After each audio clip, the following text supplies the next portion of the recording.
korxonalarimiz ekologiya va iqlim o'zgarishi milliy qo'mitasi faoliyatiga hamda yaqinda bo'lib o'tadigan Qamoqchilikka global ekologik muammolarni hal etishda O'zbekiston hayvonlarning global sog'liq va flora turlarining xalqaro savdosi to'g'risidagi konvensiya ekspert davralarida qayd etish lozimki,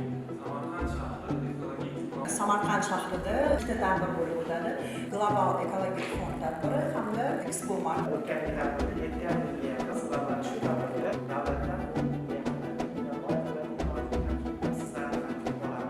vazifalardan biri bu торговый центр Юнусоваса в районе. Это Hozir yana parlamentda